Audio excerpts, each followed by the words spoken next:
মজুমদার মোথাবাড়িতে যাওয়ার উদ্দেশ্যে যখন রওনা দিয়েছেন তার অনেকটা আগেই মোথাবাড়ির অনেকটা আগেই তাকে ব্যারিকেড করে বাঁশের ব্যারিকেড কোথাও গার্ডরেল দিয়ে আটকে দেওয়া হয়েছে এবং এই জায়গা থেকে পুলিশের সঙ্গে রীতিমতো ধস্তাধস্তি হয়েছে বিজেপি কর্মীদের এবং সেই জায়গা থেকে পুলিশ যেখানে সিভিক ভলান্টিয়ারদের হাতে লাঠি দিয়ে দিয়েছে, হেলমেট পরিয়ে দিয়েছে। তিনি প্রশ্ন করেছেন এই পুলিশ কি করছে? সাধারণ মানুষকে যারা নিরাপত্তা দিতে পারে না তারা উল্টে হাইকোর্টের রায়কে অমান্য করে সিভিক ভলান্টিয়ারদের হাতে লাঠি দিয়ে কি প্রমাণ করতে চাইছে, কি বলেছেন তিনি শুনুন।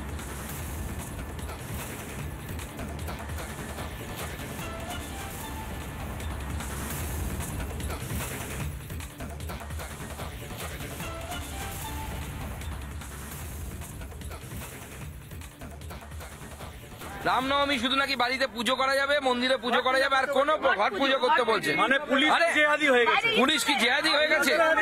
বাংলাদেশের পুলিশ না পাকিস্তানের পুলিশ হয়ে গেছে? পুলিশ সাধারণ মানুষকে বলেছি আগামী রামনবমীর দিন আপনাদের যা যা প্ল্যানিং ছিল তার থেকে বেশি করে করবেন, পুজো করবেন এবং ঘোষেদের হাতে হাসুয়া ছাড়া মানায় না, হাসুয়া নিয়ে মিছিল করবেন প্রয়োজন। দেখুন, বাংলাদেশ বানানোর চেষ্টা করছে তো মুখ্যমন্ত্রী, সেটা আটকাতে হবে তো আমাদেরকে। আমাদের হিন্দুদের স্বার্থকে রক্ষা করতে হবে, তার জন্য আমাদেরকে লড়তে হবে।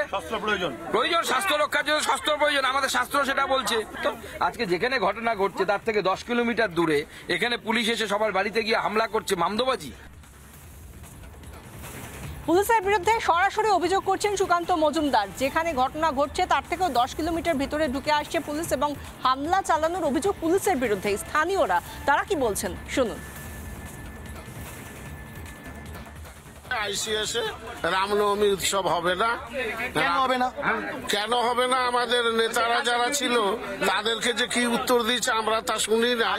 আপনাদের কাছে কোনো উত্তর দিয়েছে? আমাদের কাছে কোনো উত্তর আসেনি। তো আমরা ভেবেছি রামনবমী আমরা করব, আমাদের রক্ত যাবে যাবে, জীবন যাবে যাবে, করবেন বলছেন? করব, আমরা 100 বার করব। হাতে অস্ত্র নিতে হয়, হাসপাতাল করতে হয়, হাসপাতাল করবো। কোনো সমস্যা না, হ্যাঁ করবো। আইসি বন্ধ করে আমাদের এই উৎসব। এভাবে পুলিশ বলতে পারে নাকি? বলছে, ওনারা বহু কথা বলছে। এদিকে গতকাল সোজাসুজি স্বর্ণালীতে রিপাবলিক বাংলায় এক স্থানীয় বাসিন্দা তিনি বললেন পুলিশের অনুমতি নিয়েই বিসর্জন হয়েছিল, কিন্তু আদতে একটা গুজব ছড়ানো হচ্ছে, তার জেরেই অশান্তি। কি বলেছেন তিনি শুনুন।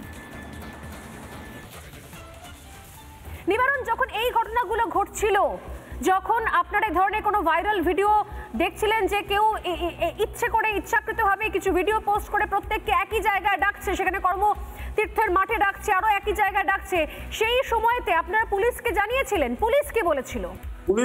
পুলিশকে আমি ফোন করেছিলাম ভিডিও দেখার পরে। পুলিশ বলেছিলেন এরকম কোনো ঘটনা ঘটবে না, আমরা মৌলানা সাহেবের সঙ্গে কথা বলেছি। আমি মোথাবাড়ি থানার ওসিকে ফোন করেছিলাম। ওসিকে ফোন করার পরে সাথে সাথে ওসি বলেছিলেন এরকম কোনো গন্ডগোল হবে না। মোথাবাড়ি থানার থেকে যে ইফতার পার্টির আয়োজন করা হয়েছিল, সেই ইফতার পার্টিতে ইমাম সাহেব নাকি অন রেকর্ড বলেছেন যে আমাদের মসজিদে যে বিসর্জনটা নিয়ে গন্ডগোল, সেই বিসর্জনে কোনো গন্ডগোল হয়নি। তারপরে আমি কিন্তু 10:30 নাগাদ আমাদের মোথাবাড়ি থানায় খবর দিই। সেখানে ফোনটা তুলে আমাদের আইপিএস অফিসার কামাল তেজা তিনি আমাকে বললেন এরকম কোনো ঘটনা ঘটবে না, आप शांत रहिए, हम शांत हैं, आप लोग भी शांत रखिए, पूरा इलाका को शांत रखिए, कुछ नहीं होगा, अगर कुछ होगा तो उसका जिम्मेदारी मैं हूँ। কামাল তেজা বলেছিলেন যদি এরকম কোনো ঘটনা ঘটে তার দায়ী আমি, কারণ আমাদের মিটিংয়ে সব আলোচনা হয়েছে, আপনি শান্ত থাকুন এবং সবাইকে শান্তি রাখুন, এমন কোনো ঘটনা ঘটবে না মোথাবাড়িতে, আপনারা নিশ্চিন্তে থাকুন। যেখানে আমরা দেখতে পেলাম সরাসরি একজন স্থানীয় বাসিন্দা তিনি বলছেন তার পুলিশের সঙ্গেও কথা হয়েছে, পুলিশের কাছ থেকে অনুমতি পাওয়া গিয়েছিল বিসর্জনের জন্য এবং তারপরেও এই ঘটনা, সেখানে কোথাও গিয়ে একটা এই ধরনের ঘটনা তৈরি করা হচ্ছে এবং তিনি বলছেন গুজব রটানো হচ্ছে, গুজব রটানোর জন্যই অশান্তি। এই ধরনের ঘটনা কেন ঘটছে? কিছুক্ষণ আগে আমরা সুকান্ত মজুমদারকে বলতে শুনছিলাম, তিনি তার ভাষণে বলছিলেন যেখানে আটকে দেওয়া হয়েছে পুলিশের তরফ থেকে মোথাবাড়ি যাওয়ার আগেই সুকান্ত মজুমদারদের, সেখানে দাঁড়িয়ে তিনি বলছিলেন যে কি অবস্থায় তারা বলছেন যে কোনো না কোনোভাবে এটা তৈরি করা হয়েছে, না হলে জ্যারিকেন হাতে নিয়ে, কেরোসিন ভর্তি জ্যারিকেন হাতে নিয়ে কেন সেখানে তারা পৌঁছে যেতে পারলো? একেবারে পরিকল্পনা মাফিকই করা হচ্ছে, সেই একই কথার সুর শোনা যাচ্ছে স্থানীয় বাসিন্দার মুখেও। কি বললেন তিনি আরও একবার শুনুন। আইসিএসে রামনবমী উৎসব হবে না। কেন হবে না? কেন হবে না? আমাদের নেতারা যারা ছিল তাদেরকে যে কি উত্তর দিয়েছে আমরা তা শুনি না। আপনাদের কাছে কোনো উত্তর দিয়েছে? আমাদের কাছে কোনো উত্তর আসেনি। তো আমরা ভেবেছি রামনবমী আমরা করব, আমাদের রক্ত যাবে জীবন যাবে যাবে। করবেন বলছেন? করব, আমরা 100 বার করব। রামনবমী করবো, ওই হাতে অস্ত্র নিতে হয়, হাসপাতাল ধরতে হয়, হাসপাতাল ধরবো। আমরা উৎসব কোনো সমস্যা আছে না, হ্যাঁ করবো। আইসি বন্ধ করে আমাদের এই উৎসব। এভাবে পুলিশ বলতে পারে নাকি? বলছে, ওনারা বহু কথা বলছে। নির্দিষ্ট করে মোথাবাড়ির সাধারণ মানুষ তারা বলছেন পুলিশ এসে হামলা করছে, এমন অভিযোগ যেখানে করছে সেখানে আরো বড় একটা অভিযোগ যে মহিলাদের সম্মান কোথায়, মহিলারা কি আদতে এখানে নিরাপদ? মোথাবাড়িতে যেখানে পুলিশের বিরুদ্ধেই অভিযোগ করছেন সেখানকার মহিলারা যে তাদের শাখা পলা ভাঙতে বলা হচ্ছে, খুলে ফেলতে বলা হচ্ছে, এই কথা বলা হচ্ছে কাদের তরফে? না পুলিশের তরফ থেকে। এমনই অভিযোগ করা হচ্ছে, এমনই অভিযোগ করছে মোথাবাড়ির মহিলারা। সেই জায়গা থেকে ভয়ঙ্কর অভিযোগ যেখানে বলছেন শাখাপলা খুলতে বলছে পুলিশ, রাত 2টোর সময় পুলিশ আসছে বাড়িতে, অভিযোগ স্থানীয় মহিলাদের।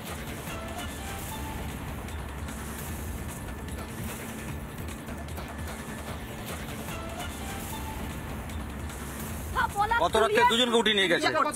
মহিলারা বাড়িতে ঢুকতে পারছে না, কোথাও যদি যাচ্ছে শাখা পলা খুলে হিজাবের মতন কাপড় পরে ঢুকতে হবে, এরকম বলছে।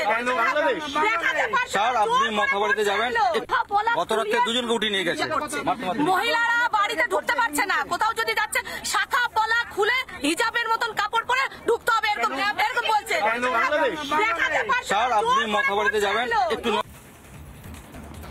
আমরা শুনলাম মহিলারা মোথাবাড়িতে কি বলছেন। তারা বলছেন যে তাদের শাখা পলা খুলে রাখতে বলা হচ্ছে, শুধু তাই নয় নির্দিষ্ট একটি পোশাক পরতে বলা হচ্ছে যেটা কিনা একটি নির্দিষ্ট সম্প্রদায়ের মানুষ সেখানকার মহিলারা পরে থাকেন। কেন তাদেরকে জোর করে পুলিশ এই বিষয়টি করতে বলছে বা তাদের ধর্মাচরণে কেন বাধা দেওয়া হচ্ছে, এই নিয়ে হিন্দু মহিলারা তারা প্রশ্ন করছেন যে তারা তাদের জায়গায় তাদের বাড়িতে নিজেদের ধর্মাচরণ করবেন, নিজেদের যে পোশাক আশাক সেটা পরবেন, কিন্তু সেটা তারা করতে পারছেন না। তাদের শাখাপলা যেটা তাদের বিবাহ চিহ্ন সেটা তারা তাদের স্বেচ্ছায় পড়েছেন, সেই জায়গা থেকে কেন তাদের সেই বিবাহ চিহ্ন বা তাদের যে ধর্মাচরণ সেখানে বাধা দেওয়া হবে, সেই নিয়ে কেন তাদের যেটা তারা এত বছর ধরে যেটা পালন করে আসছেন তাদের শাখাপালার ঐতিহ্য, সেই ঐতিহ্য থেকে তাদেরকে কেন বঞ্চিত করা হবে জোর করে? পুলিশের তরফ থেকে কেন বলা হবে রাত 2টোর সময় বাড়ি এসে পুলিশ কেন এ কথা বলবে, তা নিয়ে প্রশ্ন তুলছেন মহিলারা। মহিলাদের নিরাপত্তা কোথায় শুনুন তাদের মুখ থেকেই। গত রাতে দুজনকে উঠিয়ে নিয়ে গেছে। মহিলারা বাড়িতে ঢুকতে পারছে না, কোথাও যদি যাচ্ছে শাখা পলা খুলে হিজাবের মতন কাপড় পরে ঢুকতে হবে, এরকম বলছে। স্যার আপনি মোথাবাড়িতে যাবেন, একটু নানা ধরনের কন্টেন্ট দেখার জন্য লাইক করুন, শেয়ার করুন আমাদের ফেসবুক পেজ, সাবস্ক্রাইব করুন আমাদের ইউটিউব চ্যানেল। পাশাপাশি অন্যান্য ব্রেকিং নিউজের জন্য অবশ্যই চোখ রাখুন রিপাবলিক বাংলায়।